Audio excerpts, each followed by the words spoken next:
ನಮಸ್ಕಾರಗಳು. ಗುರುವೇ ಸರ್ವಲೋಕಾನಾಂ ವಿಷಜೇ ಭವರೋಗಿಣಾಂ ನಿಧಯೇ ಸರ್ವವಿದ್ಯಾನಾಂ ಶ್ರೀ ದಕ್ಷಿಣಾಮೂರ್ತಯೇ ನಮಃ. ಸದಾಶಿವಸಮಾರಂಭಾಂ ಶ್ರೀಶಂಕರಾಚಾರ್ಯ ಮಧ್ಯಮಾಂ ಅಸ್ಮದಾಚಾರ್ಯಪರ್ಯಂತಾಂ ವಂದೇ ಗುರುಪರಂಪರಾಂ. ಓಂ ನಮೋ ಭಗವತೆ ವಿರಾಜೇಶ್ವರಾಯ. ಓಂ ಶ್ರೀ ಗಣೇಶಾಯ ನಮಃ. ಓಂ ಶ್ರೀ ಮಹಾಸರಸ್ವತ್ಯೈ ನಮಃ. ವಸುದೇವಸುತಂ ದೇವಂ ಕಂಸಚಾಣೂರಮರ್ದನಂ ದೇವಕೀ ಪರಮಾನಂದಂ ಕೃಷ್ಣಂ ವಂದೇ ಜಗದ್ಗುರುಂ. ಮೂಕಂ ಕರೋತಿ ವಾಚಾಲಂ ಪಂಗುಂ ಲಂಘಯತೆ ಗಿರಿಂ ಯತ್ಕೃಪಾತಮಹಂ ವಂದೇ ಪರಮಾನಂದಮಾಧವಂ. ನಾರಾಯಣಂ ನಮಸ್ಕೃತ್ಯ ನರಂ ಚೈವ ನರೋತ್ತಮಂ ದೇವೀಂ ಸರಸ್ವತೀಂ ವ್ಯಾಸಂ ತತೋ ಜಯಮುದೀರಯೇತ್. 14th chapter, second shloka was covered last time. ಗುಣತ್ರಯ ವಿಭಾಗ ಯೋಗ 14ನೇ ಅಧ್ಯಾಯ 2 ಶ್ಲೋಕಕ್ಕೆ ಬಂದಿತ್ತು. ಈ ಮೊದಲ 2 ಶ್ಲೋಕದಲ್ಲಿ ಭಗವಂತ ಏನ್ ಹೇಳಿದ್ದು ಅಂತಂದ್ರೆ, ಈಗ ನಾನು ಹೇಳ್ತಾ ಇರೋದು ಸರಿಯಾಗಿ ಅರ್ಥ ಆದ್ರೆ ಅರ್ಜುನ, ನಿಜವಾದ ಜ್ಞಾನವನ್ನೇ ನೀನು ಹೊಂದಿಬಿಡ್ತೀಯ. ಜ್ಞಾನಕ್ಕೆ ಸಹಕಾರಿಯಾದಂಥ ವಿಷಯವನ್ನು ಹೇಳ್ತಾ ಇದ್ದೇನೆ, ನೀನು ನನ್ನ ತದ್ರೂಪನೇ ಆಗಿಬಿಡ್ತೀಯ ಅಂತ ಹೇಳಿಬಿಟ್ಟಿದ್ದಾನೆ ಹಿಂದಿನ ಶ್ಲೋಕದಲ್ಲಿ. ಈ ನಾನು ಹೇಳ್ತಕ್ಕಂಥ ವಿಷಯವನ್ನ ಸರಿಯಾಗಿ ಅರ್ಥ ಮಾಡಿಕೊಂಡ್ರೆ, ಈ ಜ್ಞಾನವನ್ನ ತಿಳ್ಕೊಂಡ್ರೆ ನೀನು ನನ್ನ ರೂಪವನ್ನೇ ಹೊಂದುತ್ತೀಯ. ಸಾಧರ್ಮ್ಯ ಅಂತಂದ್ರೆ ನನ್ನ ಹಾಗೆ ಆಗ್ತೀಯ ಅಂತಂದ್ರೆ ಅರ್ಥ ಏನು? ಧರ್ಮ್ಯಂ ಆಗತಾಹ ಅಂತಲೇ ಬರುತ್ತೆ. ನನ್ನನ್ನೇ ನೀನು ಹೊಂದುತ್ತೀಯ ಅಂತಂದ್ರೆ ನಿನಗೆ ಪುನರ್ಜನ್ಮ ಇಲ್ಲ. 3ನೇ ಶ್ಲೋಕದಿಂದ ಈ 14ನೇ ಅಧ್ಯಾಯದಲ್ಲಿ ಏನ್ ಹೇಳ್ತಾ ಇದ್ದಾನೆ ಪರಮಾತ್ಮ? ಸೃಷ್ಟಿಯಲ್ಲಿ ಏನಾಗ್ತಾ ಇದೆ, ಈ ಬಂಧನ ಯಾಕೆ ಉಂಟಾಗಿದೆ, ನಾವು ಹುಟ್ಟಿದಾಗಿಂದ ಕೊನೆಯವರೆಗೂ ಉಸಿರಿರೋವರೆಗೂ ಗೊತ್ತಿಲ್ಲದೆ ನಾವು ಬಂಧನದಲ್ಲಿ ಸಿಕ್ಕಾಕೊಂಡಿದ್ದೀವಲ್ಲ, ಯಾಕೆ? ಈ ಬಂಧನಕ್ಕೆ ಕಾರಣ ಏನು? ಈ ಎಲ್ಲ ವಿಷಯಗಳನ್ನ ಈ ಅಧ್ಯಾಯದಲ್ಲಿ ತಿಳಿಸ್ತದೆ. ನಮಗೆ ಅದು ಅರ್ಥ ಆಗಬೇಕು. ಕಾರಣ ಏನು, ಬಂಧನಕ್ಕೆ ಮೂಲ ಕಾರಣ ಏನು ಅನ್ನೋದು ನಮ್ಗೆ ಅರ್ಥ ಆದರೆ ಬಂಧನದಿಂದ ತಪ್ಪಿಸ್ಕೊಂಡು ಹೋಗೋದು ಹೇಗೆ ಅಂತ ಅರ್ಥ ಆಗತ್ತೆ ಅಂತ ಒಳಗಿನ ಅಧ್ಯಾರೋಪ. This is an important chapter where in a very simple way Lord is explaining how the bondage occurs during the creation itself. From the beginning of the creation, how the bondage occurs, how we all get entangled into feeling that I am the body. Without knowing that we are bound, we develop the feeling of body mind consciousness, thinking all the time that we are the body, we are the mind. So the mind controls the body and body acts according to the mind. So here the feeling of I, the feeling of myself, feeling of ego completely covers our entire original setup, our original consciousness, our original reality is completely masked. Lord is giving answer here in this chapter. So he starts with the creation itself. What happens in the creation or during creation? ಸೃಷ್ಟಿ ಆರಂಭದಲ್ಲಿಯೇ ಏನಾಗುತ್ತೆ ಅಂತ ಸರಿಯಾಗಿ ಅರ್ಥ ಆದರೆ ನಮಗೆ ಆತನ ಈ ವಿಚಿತ್ರವಾದಂತಹ ಸೃಷ್ಟಿ ಬಗ್ಗೆ ಮಹದಾಶ್ಚರ್ಯ ಬರಬೇಕು. ಸೃಷ್ಟಿಯ ಪ್ರಾರಂಭದಿಂದಲೂ ಹೀಗಿದೆಯಪ್ಪ ಅರ್ಜುನ ಅಂತಂದ್ರೆ, ಈ ಸೃಷ್ಟಿಯಲ್ಲಿ ನಾವು ಒಂದು ಸಣ್ಣ ವಸ್ತು, ಧೂಳಿನ ಕಣ ಅಂತ ಲೆಕ್ಕ. ಸಾವಿರಾರು ಜನ್ಮಗಳು ನಮಗೆ ಬಂದು ಹೋಗಿದೆ, ನಮಗೆ ಗೊತ್ತಿಲ್ಲ. ಮುಂದೆಯೂ 100 ಜನ್ಮಗಳು ಬರುತ್ತೆ, ಅದು ಗೊತ್ತಿಲ್ಲ. ನಾವು ಸಿಕ್ಕಾಕೊಂಡಿದ್ದೇವೆ ಅಂತಲೂ ಗೊತ್ತಿಲ್ಲ.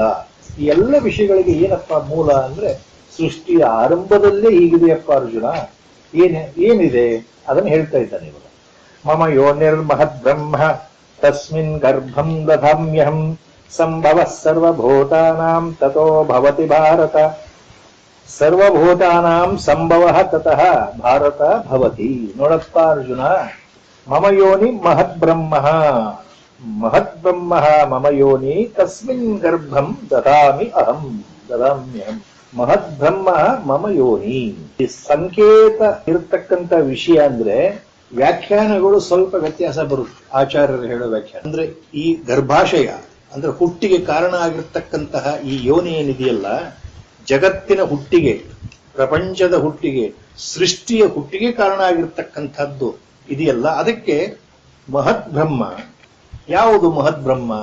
ಈ ನನ್ನ ಬ್ರಹ್ಮಯೋನಿಯೇ ಮಹದ್ ಬ್ರಹ್ಮವಾಗಿದೆಯಪ್ಪ. ಅರ್ಜುನ. ಸಂಪೂರ್ಣ ಸೃಷ್ಟಿಗೆ ಕಾರಣವಾದಂತಹ ಮಹತ್ ಬ್ರಹ್ಮವೇ ನನ್ನ ಬ್ರಹ್ಮಯೋನಿಯಾಗಿದೆ. ಅದರಲ್ಲಿ ಗರ್ಭವನ್ನು ನಾನು ಇಡ್ತಾ ಇದ್ದೇನೆ. ತಸ್ಮಿನ್ ಗರ್ಭಂ ದಧಾಮ್ಯಹಂ. ಸೃಷ್ಟಿಗೆ ಕಾರಣವಾದಂತಹ ಈ ಬ್ರಹ್ಮಯೋನಿನಲ್ಲಿ, ಈ ಮಹತ್ ಬ್ರಹ್ಮ ಅಂತಕ್ಕಂತಹ ಯೋನಿಯಲ್ಲಿ ನಾನು ಗರ್ಭವನ್ನು ಇಡ್ತಾ ಇದ್ದೇನೆ. ದಟ್ ಮೀನ್ಸ್, ಲುಕ್ ಅರ್ಜುನ, ಮಹತ್ ಬ್ರಹ್ಮ is a name I am giving to this my own womb.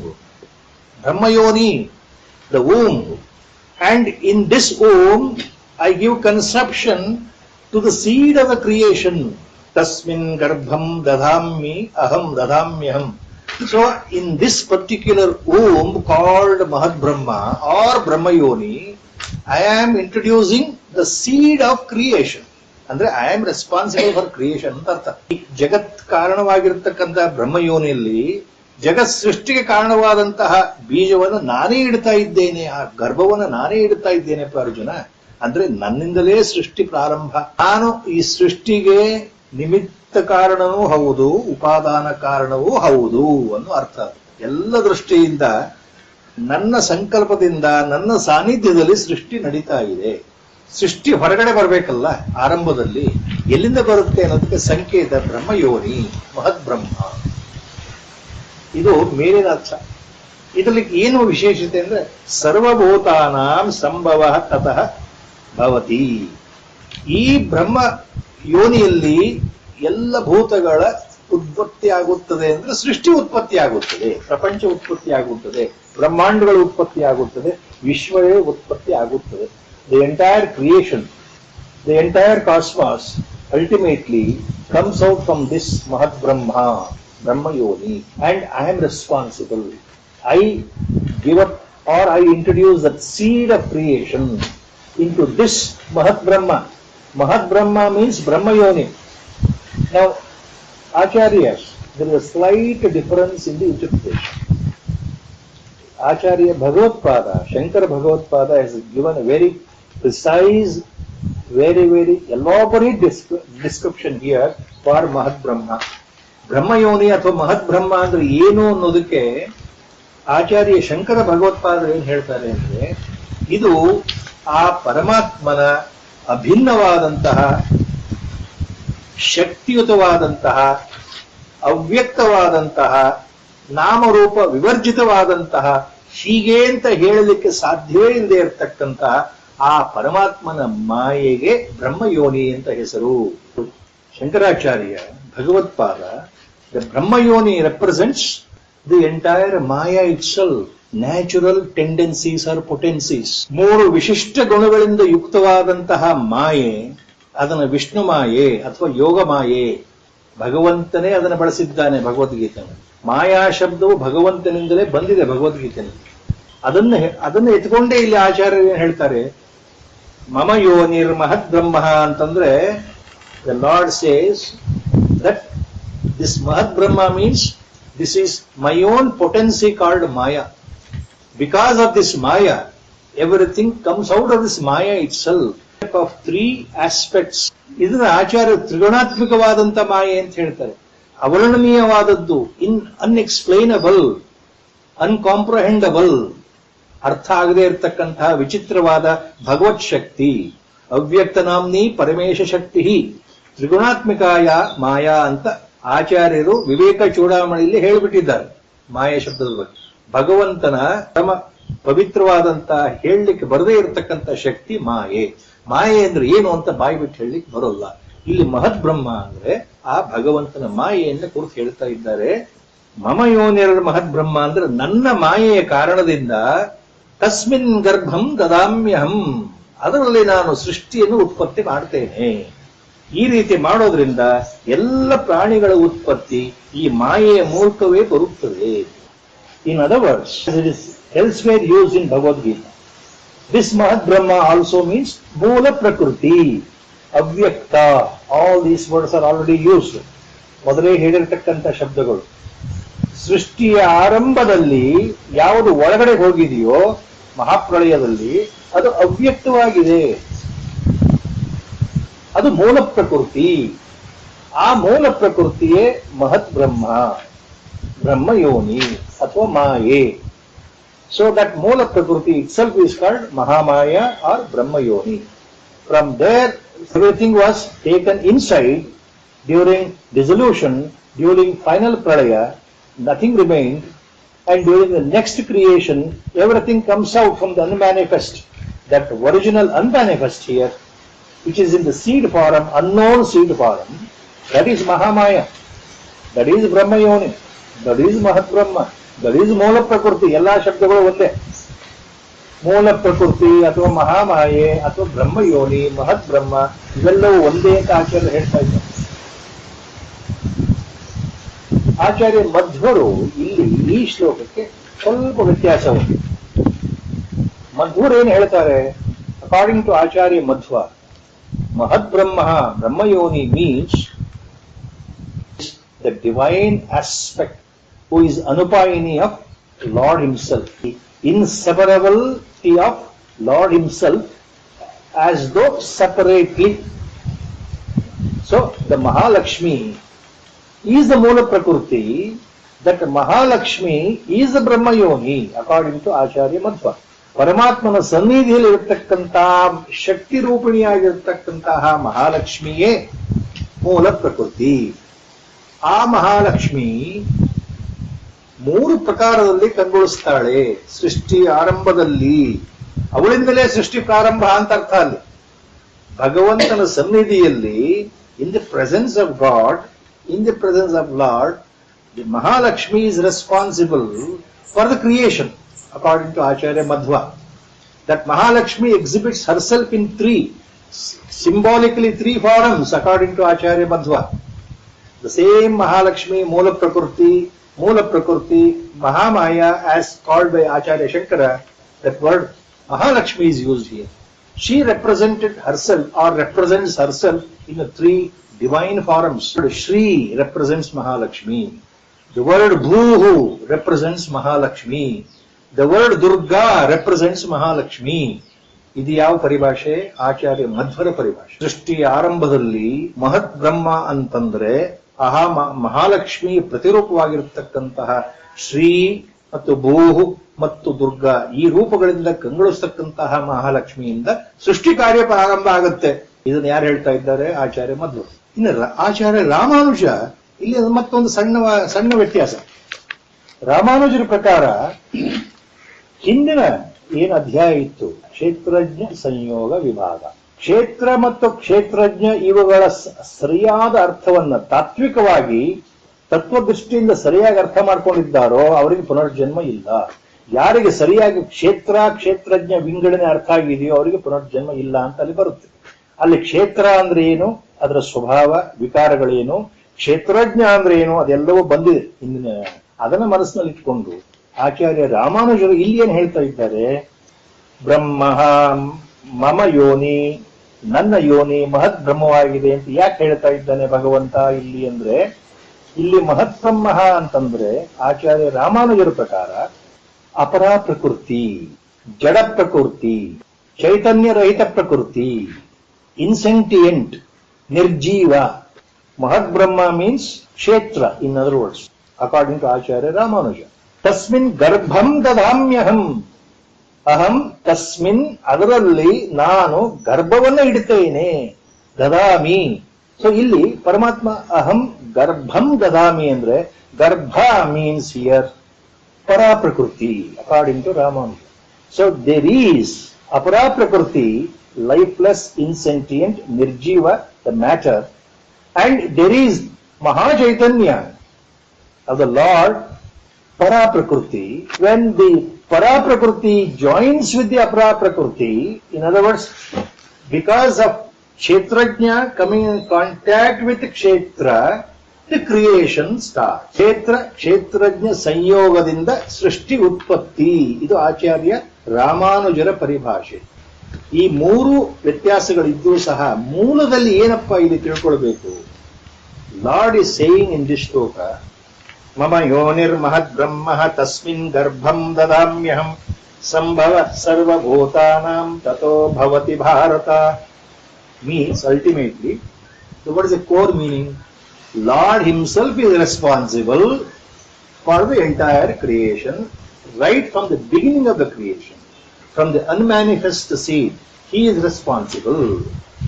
And the moment the creation starts, the creation gets bound by itself because of the effect of Maya. The word Maya represents the potency of Lord according to our Gurudev. So there is a built-in potency.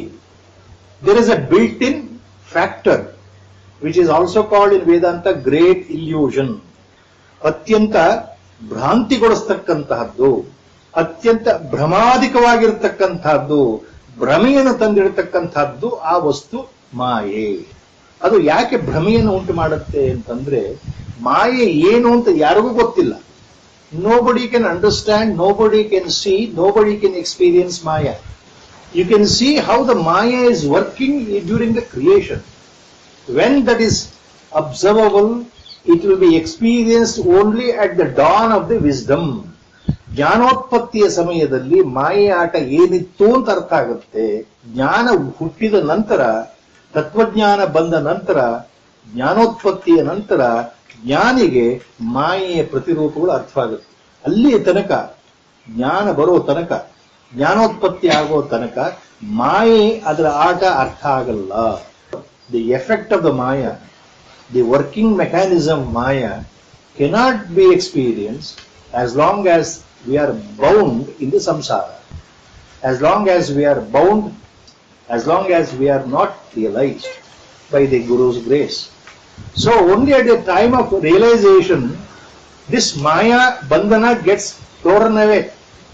ಮಾಯೆ ಆಟ ಹರಿಯೋದು ಯಾವಾಗ, ಮಾಯೆ ಹೋಗೋದು ಯಾವಾಗ ಅಂತಂದ್ರೆ, ಶಾಶ್ವತವಾದ ಜ್ಞಾನದ ಬೆಳಕು ಬಿದ್ದಾಗ. ಆ ಜ್ಞಾನದ ಬೆಳಕು ಬರೋವರೆಗೆ, ಜಾಗೃತ ಆಗೋವರೆಗೆ ಮಾಯೆ ಅನ್ನೋ ಮುಸುಕು ಇದ್ದೇ ಇರುತ್ತೆ. So same thing he explains again in the next ಶ್ಲೋಕ to make it very clear. ಸರ್ವ ಯೋನಿಷು ಕೌಂತೆಯ ಮೂರ್ತಯ ಸಂಭವಂತಿಯ ತಾಸಾಂ ಬ್ರಹ್ಮ ಮಹದ್ಯೋನಿರ್ ಅಹಂ ಬೀಜ ಪ್ರದರ್ಪಿತ. ಶ್ಲೋಕದ ಅರ್ಥವೇ ಇಲ್ಲಿದೆ. ಅದನ್ನೇ ಬೇರೆ ಬೇರೆ ಪದಗಳಲ್ಲಿ ಅದೇ ಅರ್ಥವನ್ನು ಹೇಳ್ತಾ ಇದ್ದಾನೆ ಭಗವಂತ. ಸರ್ವ ಯೋನಿಷು ಕೌಂತೆಯ ಮೂರ್ತಯ ಸಂಭವಂತಿಯ ತಾಸಾಂ ಬ್ರಹ್ಮ ಮಹದ್ಯೋನಿರ್ ಅಹಂ ಬೀಜ ಪ್ರದರ್ಪಿತ. ನೋಡಪ್ಪ ಅರ್ಜುನ, ಕೌಂತೆಯ, ಕುಂತಿ ಪುತ್ರನೇ, ಏನ್ ತಿಳ್ಕೊಳ್ಬೇಕು ನೀನು ಅಂತಂದ್ರೆ, ಸರ್ವಯೋನಿಷು ಮೂರ್ತಯ ಸಂಭವತಿ ಯಾ ಮೂರ್ತಯ ಸರ್ವಯೋನಿಷು ಸಂಭವಂತಿ ತಾಸಾಂ ಬ್ರಹ್ಮ ಮಹದ್ಯೋನಿರ್ ಅಹಂ ಬೀಜ ಪ್ರದರ್ಪಿತ.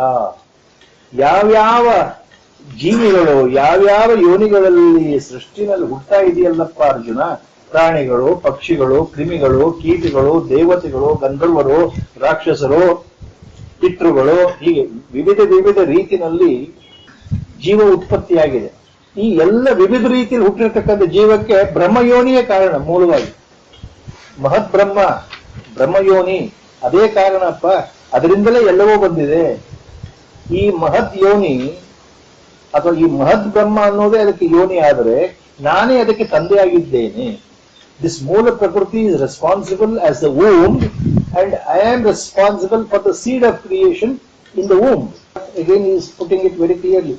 So, in all the births, if you consider the whole creation, animals, plants, various types, this Mahat Brahma, this Moola Prakriti is the primary womb from which everything has come. Ide Moola Garbhashaya.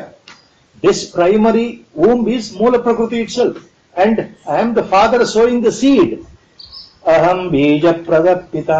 Again the same meaning. ಸಂಪೂರ್ಣ ಸೃಷ್ಟಿಗೆ ನಾನೇ ಕಾರಣ. ಸೃಷ್ಟಿಯು ಪರಮಾತ್ಮನ ದೈವಿ ಸಂಕಲ್ಪದಂತೆ ನಡೀತಾ ಇದೆ.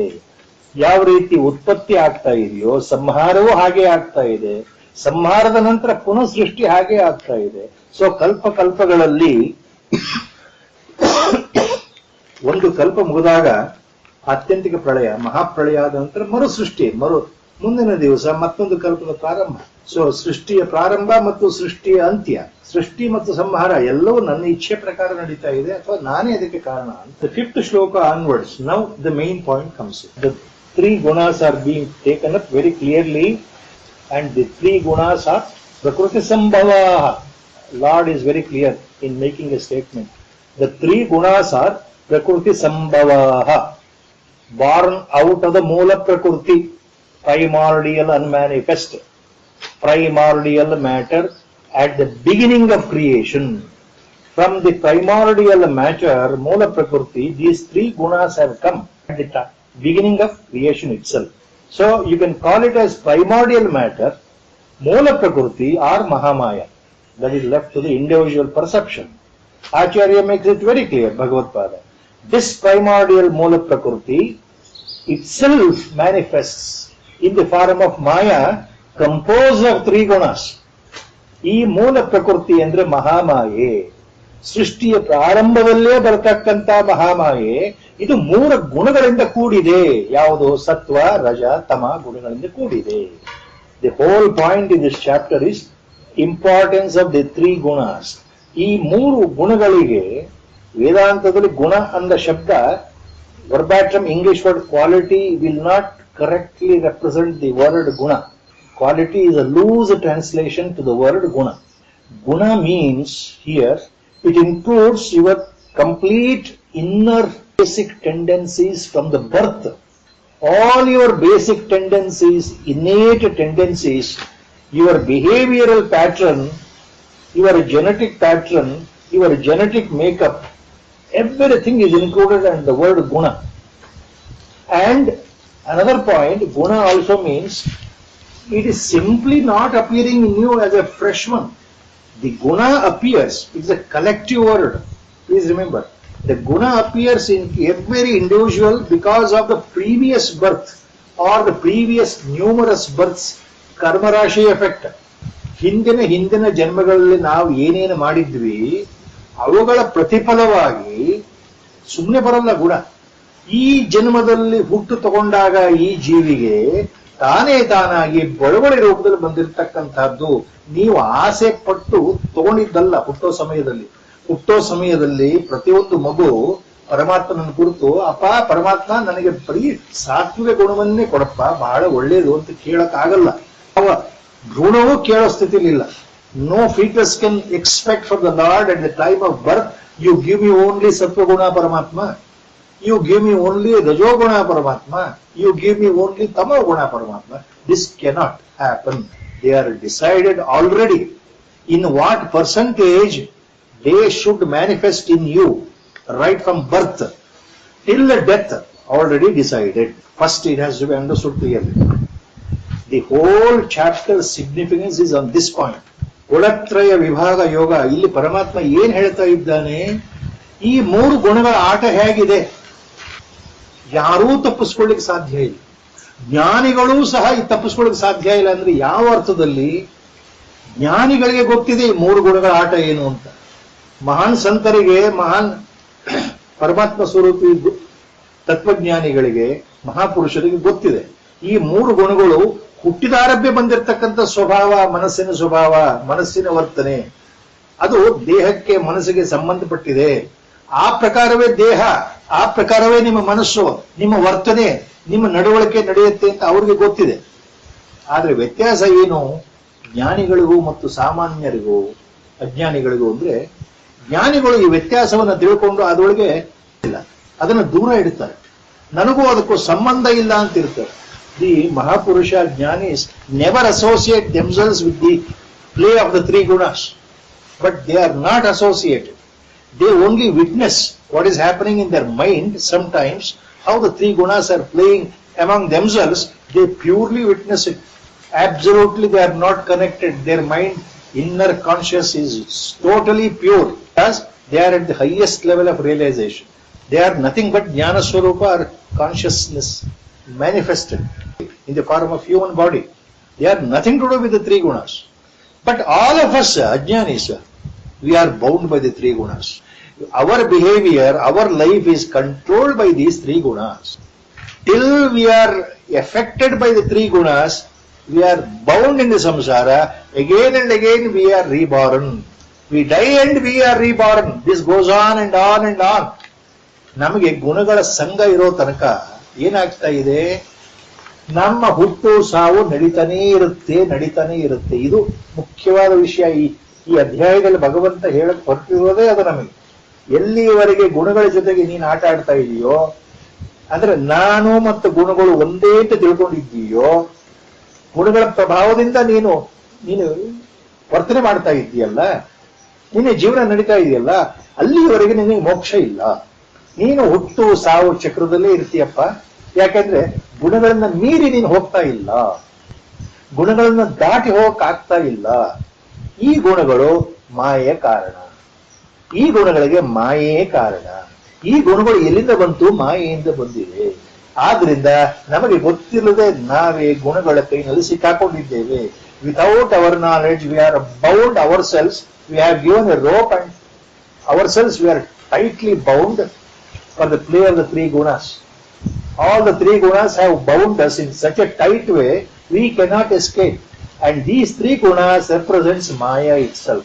That's the main summary of this. So he starts with Sattva itself, the very first guna. In fact, this shloka, fifth one, should have come later. That would have been much better to understand. Lord knows his ways. So, ತಮೋಗುಣ ಅಂದ್ರೆ ಏನು ಅಂತ ಹೇಳಿ, ರಜೋಗುಣ ಅದರ ಪ್ರಭಾವ ಏನು ಅಂತ ಹೇಳಿ, ಆಮೇಲೆ ಸತ್ವಗುಣ ಅದರ ಪ್ರಭಾವ ಹೇಳಿದ್ರೆ ಬಹಳ ಚೆನ್ನಾಗಿ ಅರ್ಥ ಆಗ್ತಾ ಇತ್ತು. ಮೊದಲೇ ಏನ್ ಹೇಳ್ತಾ ಇದ್ದಾನೆ? ಸತ್ವಗುಣ ಅಂದ್ರೆ ಏನು, ಅದರ ಪ್ರಭಾವ ಏನು ಅದನ್ನ ಹೇಳ್ಬಿಟ್ಟ ಭಗವಂತ. ಆಮೇಲೆ ರಜೋಗುಣ, ಆಮೇಲೆ ತಮೋಗುಣ. The one thing we must remember very clearly in the beginning, why Bhagavad Gita is difficult for us to understand as per our Gurudev's words. Among the three, Sattva is the best. Sattva-guna is the best quality, best guna. We should anchor upon it. We should develop. We should strive earnestly. No doubt about that. ಸತ್ವಗುಣ ವೃದ್ಧಿ ಆಗೋದಕ್ಕೆ ನಾವೆಲ್ಲ ಶ್ರಮಿಸಬೇಕು. ಗುರುಗಳನ್ನ ಭಕ್ತಿಯಿಂದ ಬೇಡ್ಕೊಳ್ಬೇಕು, ಭಗವಂತನನ್ನ ಪ್ರಾರ್ಥನೆ ಮಾಡಬೇಕು ನಮ್ಮಲ್ಲಿ ಸತ್ವ ವೃದ್ಧಿ ಆಗಲಿ ಅಂತ. ಯಾಕೆಂದ್ರೆ ಇದರಂತ ಒಳ್ಳೆ ಗುಣ ಯಾವುದೂ ಇಲ್ಲ. ಇದರಷ್ಟು ಒಳ್ಳೆ ಗುಣ ಅಂತಂದ್ರೆ ನಿರ್ಮಲವಾದ ಗುಣವೇ ಇಲ್ಲ. ಮನಸ್ಸನ್ನು ಶುದ್ಧ ಮಾಡತಕ್ಕಂಥದ್ದು, ಚಿತ್ತಶುದ್ಧಿಗೆ ಬಹಳ ಮುಖ್ಯವಾದದ್ದೇ ಸತ್ವಗುಣ. Beautiful quality are the guna required for ಚಿತ್ತಶುದ್ಧಿ. It is required for purity of mind.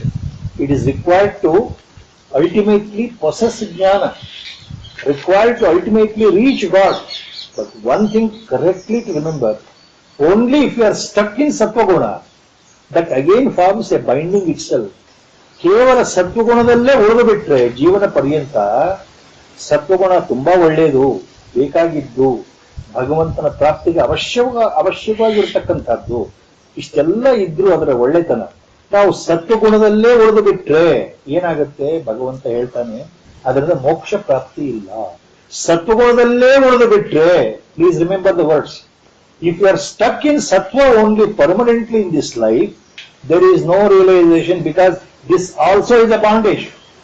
All the three gunas bind to you to the samsara. Andre you cannot escape samsara. Again there is a rebirth. ಮತ್ತೆ ಪುನರ್ಜನ್ಮ ಇದ್ದೇ ಇದೆ. ಎಷ್ಟು ಕಷ್ಟ ಆಗುತ್ತೆ ಮನಸ್ಸಿಗೆ ಅರ್ಥ ಆಗೋದು. ಏನಪ್ಪ ಭಗವಂತ ಹೀಗೂ ಹೇಳ್ತಾನೆ ಹಾಗೂ ಹೇಳ್ತಾನಲ್ಲ. ಸತ್ವಗುಣ ಬಹಳ ಮುಖ್ಯ ಜೀವನದಲ್ಲಿ. ತಮೋಗುಣಕ್ಕಿಂತ ರಜೋಗುಣಕ್ಕಿಂತ ನಾವು ಕೇಳಬೇಕಾಗಿರೋದು ಸತ್ವಗುಣ ಬೆಳಿಲಿ ಅಂತ. ಭಗವಂತ ನಮ್ಮಲ್ಲಿ ಒಳ್ಳೆ ಗುಣ ಬೆಳೆಸಪ್ಪ ಅನ್ನೋದೇ ನಮ್ಮ ಭಾವ ಆಗಿರ್ಬೇಕು. ತತ್ವಜ್ಞಾನ ದೃಷ್ಟಿಯಿಂದ, ಸ್ವರೂಪ ಜ್ಞಾನ ದೃಷ್ಟಿಯಿಂದ ಪಾರಮಾರ್ಥಿಕವಾಗಿ ವಿಚಾರ ಮಾಡೋದಾದ್ರೆ ಮಾತ್ರ ನೀವು ಕೇವಲ ನಾನು ಒಳ್ಳೆಯವನಾಗಿರ್ಬೇಕು, ಮತ್ತೊಬ್ಬರಿಗೆ ಉಪಕಾರಿಯಾಗಿರ್ಬೇಕು, ಮತ್ತೊಬ್ಬರಿಂದ ಒಳ್ಳೆ ಹೆಸರು ತಗೊಳ್ಬೇಕು ಅಂತ ಅಷ್ಟೇ ಇದ್ರೆ ಸಾಲದು. ಅಷ್ಟೇ ಇದ್ರೆ ಅದರಿಂದ ನಿಮಗೆ ಜ್ಞಾನ ಪ್ರಾಪ್ತಿ ಆಗೋದಿಲ್ಲ, ಅದರಿಂದ ಮೋಕ್ಷ ಪ್ರಾಪ್ತಿ ಆಗೋದಿಲ್ಲ. ಆದ್ರಿಂದ ಮೋಕ್ಷ ಪ್ರಾಪ್ತಿ ಕಡೆಗೆ ಲಕ್ಷ್ಯ ಇರಬೇಕು. ಅಂದ್ರೆ ಸತ್ವಗುಣವನ್ನು ಮೀರಿ ಹೋಗ್ಬೇಕು ಮೇಲೆ. ಇದನ್ನೇ ವಿವೇಕ್ ಚೂಡಾಮಣಿನಲ್ಲಿ ಆಚಾರ್ಯ ಶಂಕರರು ಏನ್ ಹೇಳ್ತಾರೆ, ಸತ್ವಗುಣದಿಂದ ನೀವು ವಿಶುದ್ಧ ಸತ್ವಕ್ಕೆ ಹೋಗ್ಬೇಕು ಅಂತ ಹೇಳ್ತಾರೆ. From the sattva-guna, you should go to beyond sattva-guna, pure sattva-guna. ಅದನ್ನ ಅವರು ವಿಶುದ್ಧ ಸತ್ವ ಅಂತ ಕರೆದು, ಅದನ್ನ ಗುಣಾತೀತ ಅಂತ. Going beyond the guna is called ಗುಣಾತೀತ, ಗುಣಕ್ಕೆ ಅತೀತ.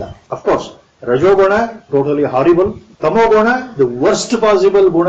Compare to the two sattva is adorable. Sattva is what we should desire. The point here Lord is making ಏನಂದ್ರೆ, ಕೊನೆ ಪಕ್ಷ ಜೀವನದಲ್ಲಿ ನಾವು ಮೋಕ್ಷ ಪ್ರಾಪ್ತಿ ಆಗುತ್ತೋ ಇಲ್ಲೋ, ಎಲ್ಲೋ ಲಕ್ಷ ಜನರಿಗೆ ಒಬ್ಬರಲ್ಲಿ ಆಗಬಹುದು ಅನ್ನೋ ಅರ್ಥ. ಅದು ಕೊನೆ ಪಕ್ಷ ಸತ್ವಗುಣವನ್ನ ಬೆಳೆಸ್ಕೊಂಡ್ರೆ, ಸತ್ವಗುಣವನ್ನ ನಮ್ಮ ಜೀವನದಲ್ಲಿ ಅಳವಡಿಸ್ಕೊಂಡ್ರೆ, ಭಗವಂತನ ಪ್ರಾರ್ಥನೆ ಮಾಡ್ತಾ ಇದ್ರೆ ನಮ್ಮ ಜೀವನ ಸಂಪೂರ್ಣವಾಗಿ ಸುಧಾರಣೆಯಾಗುತ್ತೆ. ಯಾಕಂದ್ರೆ ಮುಂದೆ ಹೇಳ್ತಾನೆ ಭಗವಂತ, ಗುರುಗಳು ಅದನ್ನೇ ಹೇಳ್ತಾರೆ ವ್ಯಾಖ್ಯಾನದಲ್ಲಿ, The role of Maya, the effect of Maya, our Gurudev's words, the role or the effect of Maya is almost negligible, very, very less in Sattva Guna Pradhana Vyakti. The role of Maya or the potency Maya is higher in Rajoguna Pradhana Sthiti. The role of Maya or the potency of Maya is the highest in the Tamoguna Pradhana Sthiti in the mind. So the Maya is very, very limited here. So it is desirable. Our first aim is to reach Sattva. Then once we establish in Sattva Guna, then it becomes easy in our sadhana by the grace of Guru to go beyond Sattva to Vishuddha Sattva. So that Tattva Jnana will occur by Guru's grace. You understand this correctly before we go into the slokas. Sattva yake mukhya? Sattvadalle udidare namage ಜ್ಞಾನ ಪ್ರಾಪ್ತಿ ಇಲ್ಲ, ಅದು ಒಂಥರ ಬಂಧನವೇ. ಆದರೆ ನಮಗೆ ಸತ್ವ ಬೇಕು. ಯಾಕೆ? ಸತ್ವದಲ್ಲಿ ನಿಲ್ಲೋದೇ ಕಷ್ಟ. ಮನಸ್ಸು ಸಾತ್ವಿಕವಾಗಿ ನಾವು ಜೀವನ ಮಾಡೋದೇ ಕಷ್ಟ. ಆದ್ರಿಂದ ನಮ್ಮ ಮೊದಲ ಗುರಿ ಏನಾಗಿರಬೇಕು? ಸಾತ್ವಿಕತೆ ಬಗ್ಗೆ ಮನಸ್ಸು ಹರಿಬೇಕು. ಭಗವಂತನ ನಮ್ಮ ಪ್ರಾರ್ಥನೆ ಅದೇ ಆಗಿರಬೇಕು. ನಮ್ಮ ಜಪದಲ್ಲಿ, ನಮ್ಮ ನಿತ್ಯ ಅನುಷ್ಠಾನದಲ್ಲಿ ಭಗವಂತ ಗುರುದೇವ ನಮ್ಮನ್ನ ಸಾತ್ವಿಕನಾಗಿ ಮಾಡಪ್ಪ, ನಮ್ಮಲ್ಲಿ ಒಳ್ಳೆ ಗುಣಗಳು ಬೆಳೆಯುವ ಹಾಗೆ ಮಾಡಪ್ಪ, ಕೆಟ್ಟಗಳು ನಮ್ಮ ಮನಸ್ಸಿಂದ ಹೋಗ್ಲಿ, ನಮ್ಮ ಮನಸ್ಸಿಂದ ಹಿಂಸೆ ಅನ್ನೋದು ಹೊರಟೋಗ್ಲಿ, ಕೋಪ ಹೊರಟೋಗ್ಲಿ, ದ್ವೇಷ ಹೊರಟೋಗ್ಲಿ, ದರೋಡಗಿರಿ ಸ್ಥಿತಿ ಹೊರಟೋಗ್ಲಿ, ಆಸೆಗಳೆಲ್ಲ ಹೊರಟೋಗ್ಲಿ. ಇದು ನಮ್ಮ ಆಸೆ, ನಮ್ಮ ಒಂದು ಪ್ರಾರ್ಥನೆ. ಅದರಿಂದ ಸತ್ವಗುಣ ಉದ್ಧಾರ ಹೆಚ್ಚು ಬೆಳೆಯಲಿ. ನೋಡಿ, 5ನೇ ಶ್ಲೋಕದಿಂದ ಶುರು ಆಗುತ್ತೆ. ಸತ್ವಂ ರಜಸ್ತಮ ಇತಿ ಗುಣಾಃ ಪ್ರಕೃತಿ ಸಂಭವಾಃ ನಿಬಧ್ನಂತಿ ಮಹಾಬಾಹೋ ದೇಹೇ ದೇಹಿನಂ ಅವ್ಯಯಂ.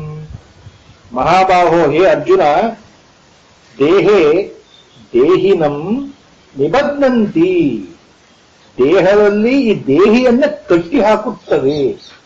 ನಿಬಧ್ನಂತಿ, ದೇ ಬೈಂಡ್ ದ ದೇಹಿ ಇನ್ ಟು ದಿ ದೇಹ. ದೇಹಿ ಮೀನ್ಸ್ ಆತ್ಮ, ಜೀವಾತ್ಮ, ಕ್ಷೇತ್ರಜ್ಞ, ಪರಮಾತ್ಮ, ಪ್ರತ್ಯಗಾತ್ಮ. ದೇಹಿ ಮೀನ್ಸ್ ಆತ್ಮ ಆರ್ ಸೆಲ್ಫ್, ಆತ್ಮ ಅಂತ ತಿಳ್ಕೊಳ್ಳಿ. ಈ ಆತ್ಮನನ್ನ ದೇಹಕ್ಕೆ ಕಟ್ಟಿ ಹಾಕುತ್ತವೆ. ಯಾವುದು?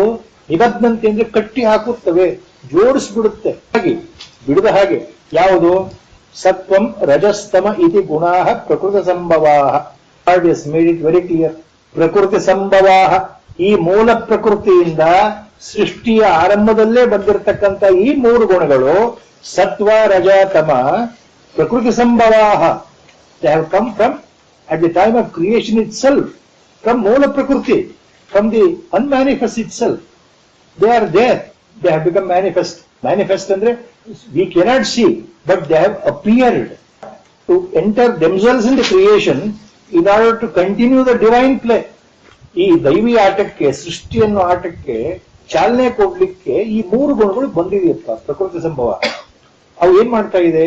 ದೇಹಿಯನ್ನ ದೇಹದ ಒಳಗೆ ಕಟ್ಟಿ ಹಾಕು. These 3 ಗುಣಸ್, attributes called sattva raja tama, they are born out of the moola prakriti, mahamaya itself, and they are binding the imperishable atman. Dehinam avyayam, avyayam dehinam, dehi nibadnanti, a dehe nibadnanti, avyayam dehinam, that which is eternal, that which is imperishable, to be totally tied up with the dehe.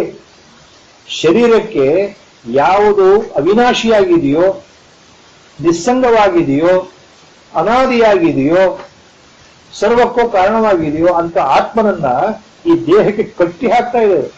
They are binding that atma into this body.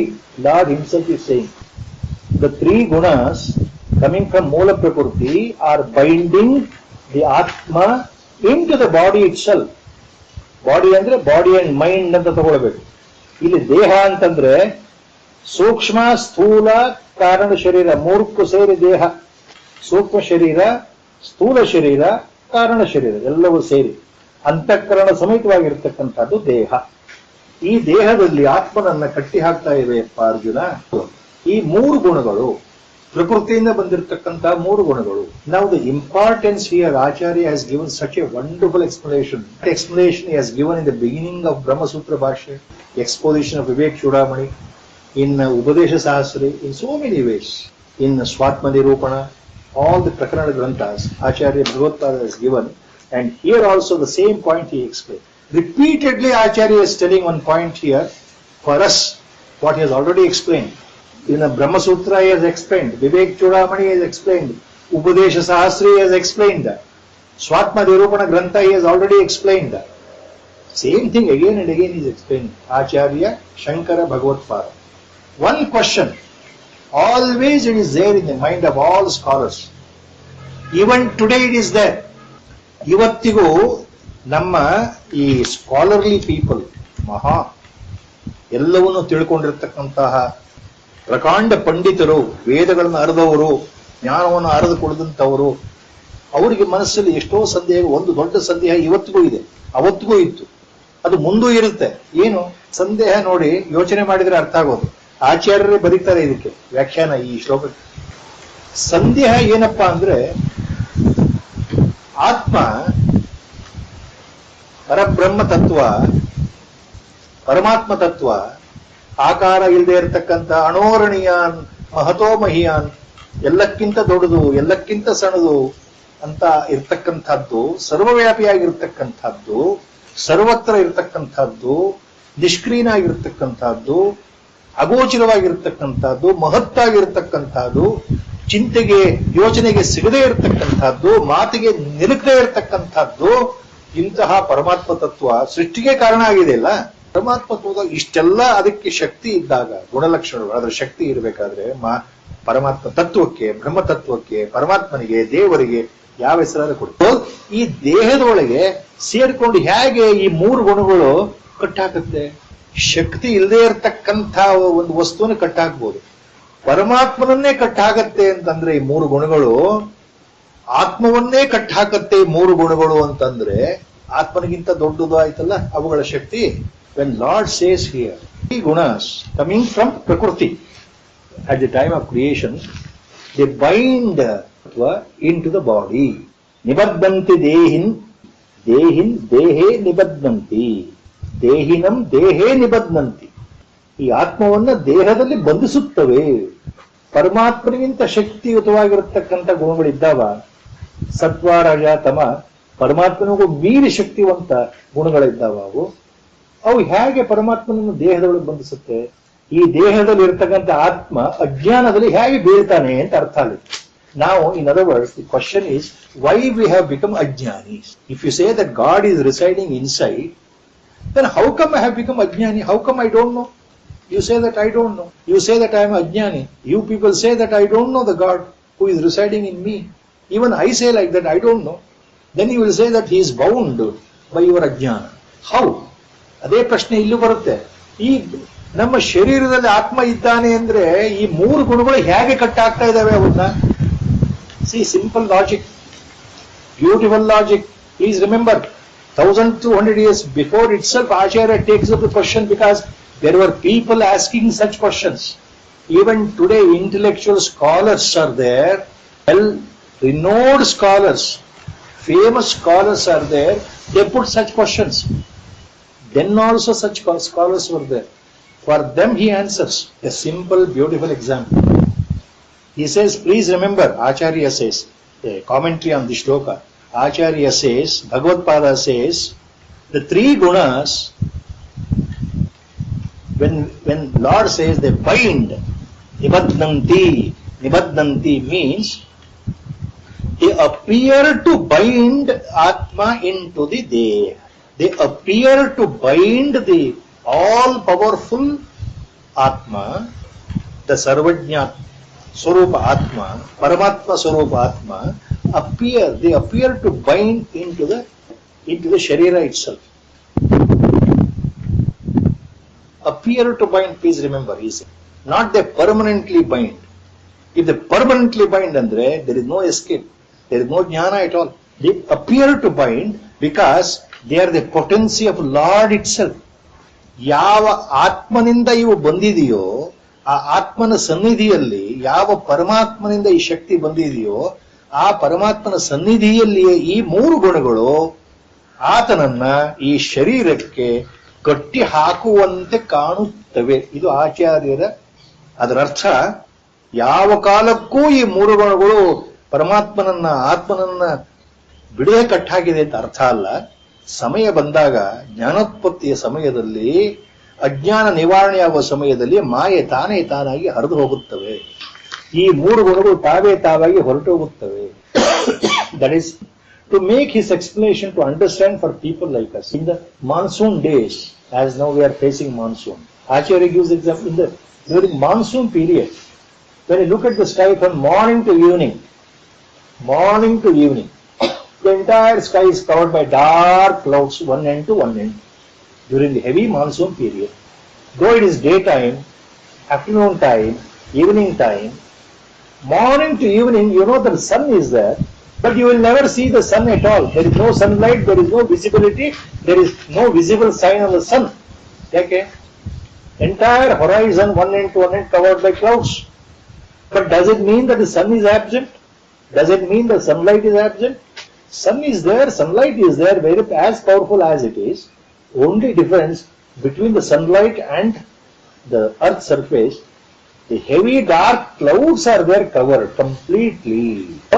It appears the sun is missing. It appears that the clouds are more powerful than the sun.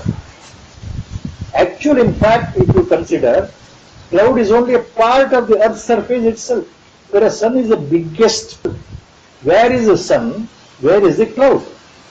But as an optical illusion, when you look at the sky, sitting on the earth's surface, you are covered by this cloud surface, you feel the absence of sun. When the clouds pass away, the same sun is visible, same sunlight is visible. Yes, I think the best example Acharya has given. ನಮಗಿದು ಅರ್ಥ ಆಗಬೇಕು ಅಂದ್ರೆ, ಗುಣಗಳು ಹೇಗೆ ಪರಮಾತ್ಮನನ್ನು ನಮ್ಮ ದೇಹದಲ್ಲಿ ಆತ್ಮಸ್ವರೂಪಿಯಾಗಿರೋ ಪರಮಾತ್ಮನನ್ನು ಕಟ್ಟಾಕಿದೆ ಅಂದ್ರೆ, ಯಾವ ರೀತಿ ಮೋಡಗಳು, ಬಲವಾದ ಕಪ್ಪು ಮೋಡಗಳು ಬಂದಾಗ ನಮಗೆ ಸೂರ್ಯ ಕಾಣೋದಿಲ್ಲ, ಸೂರ್ಯನನ್ನೇ ನುಂಗು ಹಾಕಿದಾಗ ಮೋಡಗಳು ಕಾಣ್ತಾ ಇದ್ದಾವೆ. ಮೋಡಗಳು ಚೆದರಿದ ಮೇಲೆ ಸೂರ್ಯ ತಾನಾಗಿ ಬೆಳಗೋದು ಕಾಣುತ್ತೆ. ಆ ಪ್ರಕಾರವಾಗಿ ಈ ಗುಣಗಳು ಆತ್ಮನನ್ನ ಶರೀರದಲ್ಲಿ ಕಟ್ಟಿ ಹಾಕಿದ ಹಾಗೆ ತೋರುತ್ತವೆ. ಮೋಡಗಳು ಯಾವ ರೀತಿ ಸೂರ್ಯನನ್ನು ನುಂಗಿದೆಯೋ ಅಂತ ತೋರ್ತಾ ಇದೆಯೋ, ಆ ಪ್ರಕಾರ ಇಲ್ಲಿ ಗುಣಗಳು ಕಟ್ಟಿ ಹಾಕಿದ ಹಾಗೆ ತೋರುತ್ತಾ ಇವೆ. ಇದು ಹೇಳಿದ ಮೇಲೆ ಮುಂದಿನ ಶ್ಲೋಕ ಇದೆಯಲ್ಲ, ಬಹಳ ಮುಖ್ಯವಾದ. ತತ್ರ ಸತ್ವಂ ನಿರ್ಮಲತ್ವಾತ್ ಪ್ರಕಾಶಕಂ ಅನಾಮಯಂ ಸುಖ ಸಂಗೇನ ಬಧ್ನಾತಿ ಜ್ಞಾನ ಸಂಗೇನ ಚ ಅನಘ. ಚ ಪ್ಲಸ್ ಅನಘ. ಅನಘ means Arjuna. Hey Arjuna, you are man without sin ಅನ್ನೋದಕ್ಕೆ ಅನಘ. ಅನಘ ಮೀನ್ಸ್ ಅರ್ಜುನ. ಲುಕ್ ಅರ್ಜುನ, ಸತ್ವಗುಣ, ಲಾರ್ಡ್ ಸೇಸ್, ವಾಟ್ ಇಸ್ ಸತ್ವಗುಣ? ನಿರ್ಮಲತ್ವ, prakashakam, anamayam. The nature of sattva-guna is nirmalatvat, prakashakam, anamayam. Anamayam ಅಂದ್ರೆ ನಿರ್ವಿಕಾರವಾಗಿದೆ ಸತ್ವಗುಣ. ಪ್ರಕಾಶಕಂ ಅಂದ್ರೆ ಅದು ಸೆಲ್ಫ್ ಶೈನಿಂಗ್, ಪ್ರಕಾಶ ತುಂಬಿದೆ ಅದಕ್ಕೆ. ನಿರ್ಮಲತ್ವಾತ್, ನಿರ್ಮಲವಾದ ರೀತಿ, ಸ್ವಚ್ಛವಾಗಿದೆ. It is pure, it is not impure, it is flawless, it is pure. That is how Sattva-guna looks or Sattva-guna behaves. It is totally bright. So, look Arjuna, Sattva-guna is, the quality of Sattva itself is, it is flawless in nature, totally bright, and it is pure. Because of the nature of Sattva, which is flawless, purity and brightness, this Sattva-guna binds Sukha Sangena ಚ ಜ್ಞಾನ ಸಂಗೇನ ಬಧ್ನಾತಿ. ಸುಖದ ಸಂಘದಿಂದ ಮತ್ತು ಜ್ಞಾನದ ಸಂಘದಿಂದ ಆತ್ಮನನ್ನ ದೇಹಕ್ಕೆ ಬಂಧಿಸುತ್ತದೆ. ಅಂದ್ರೆ ನಿಮ್ಮ ಮನಸ್ಸನ್ನು ಬಂಧಿಸುತ್ತದೆ. So this sattva binds your mind, binds your mentality or your consciousness in such a way, it affects your mind in such a way that because it feels that it is always associated with sukha and jnana, wisdom. It binds in such a way that it binds with your innate happiness, binds with the innate wisdom, which is the ultimate goal in the life. Sukha sangena cha means plus jnana sangena badnati. So it means what? It means ultimately ಸುಖದ ಪ್ರಾಪ್ತಿಯ ಆಸೆಯಿಂದ, ಜ್ಞಾನ ಪ್ರಾಪ್ತಿಯ ಆಸೆಯಿಂದ ಮನುಷ್ಯ ಸತ್ವಗುಣದಲ್ಲಿ ಮನಸ್ಸು ಇಟ್ಟಿರ್ತಾನೆ. ಅಂದ್ರೆ ಯಾರಲ್ಲಿ ಸತ್ವಗುಣ ಇದೆಯೋ, ಯಾರಲ್ಲಿ ಗುಣ ಪ್ರಭಾವ ಇದೆಯೋ, ಆತನ ಮನಸ್ಸು ಸುಖದ ಕಡೆ, ಆನಂದದ ಕಡೆ, ಜ್ಞಾನ ಪ್ರಾಪ್ತಿಯ ಕಡೆ ಇರುತ್ತೆ ಅಂತ ಅರ್ಥ. ಅಂದ್ರೆ ಜ್ಞಾನ ಪ್ರಾಪ್ತಿಯ ದೃಷ್ಟಿಯಿಂದ, ಆನಂದವನ್ನು ಹೊಂದೋ ದೃಷ್ಟಿಯಿಂದ ಈ ಸತ್ವಗುಣ ಮನುಷ್ಯನನ್ನ ಬಂಧಿಸುತ್ತದೆ ಅಂತ ಅರ್ಥ ಇದೆ. This sattva binds in order that the mind always expects total happiness, total ananda, total sukha and total wisdom. Jnana sangena and sukha sangena badnanti badnati. ಮೊದಲೇ ಹೇಳಿದಾಗೆ ಸತ್ವಗುಣ ಏನ್ ಮಾಡುತ್ತೆ? ಯಾವ ಮನುಷ್ಯನಲ್ಲಿ ಸತ್ವಗುಣ ವೃದ್ಧಿ ಆಗ್ತಾ ಇದೆಯೋ ಆತನಲ್ಲಿ ಆನಂದದ ಬಯಕೆ ಜಾಸ್ತಿ ಆಗ್ತಾ ಇದೆ, ಸುಖದ ಬಯಕೆ ಜಾಸ್ತಿ ಆಗ್ತಾ ಇದೆ. ಯಾವ ತರ ಸುಖ ಅಂದ್ರೆ ದೇಹದ ಸುಖ ಅಂತಲ್ಲ, ಭಗವತ್ ಪ್ರಾಪ್ತಿಯನ್ನು ಪಡೆಯಬೇಕು ಅನ್ನೋ ಒಂದು ಸುಖ, ಆನಂದವನ್ನು ಹೊಂದಬೇಕು ಅನ್ನೋ ಸುಖ, ಮಹದಾನಂದವನ್ನು ಹೊಂದಬೇಕು ಅನ್ನೋ ಸುಖ, ಜ್ಞಾನವನ್ನ ಪಡೆಯಬೇಕು ಅನ್ನೋ ಬಯಕೆ. ಈ ಎಲ್ಲ ಆಸೆಗಳು ಜಾಸ್ತಿ ಆಗೋದು ಸತ್ವದ ಕಾರಣದಿಂದ, ಸತ್ವಗುಣದ ಪ್ರಭಾವದಿಂದ. That is how we start in beginning sattva itself. So with the Guru Sankalpa you will see. Vasudeva ಸುತಂ ದೇವಂ ಕಂಸಚಾಣೂರಮರ್ದನಂ ದೇವಕೀ ಪರಮಾನಂದಂ ಕೃಷ್ಣಂ ವಂದೇ ಜಗದ್ಗುರುಂ ಮೂಕಂ ಕರೋತಿ ವಾಚಾಲಂ ಪಂಗುಂ ಲಂಘಯತೆ ಗಿರಿಂ ತಮಹಂ ವಂದೇ ಪರಮಾನಂದಂ.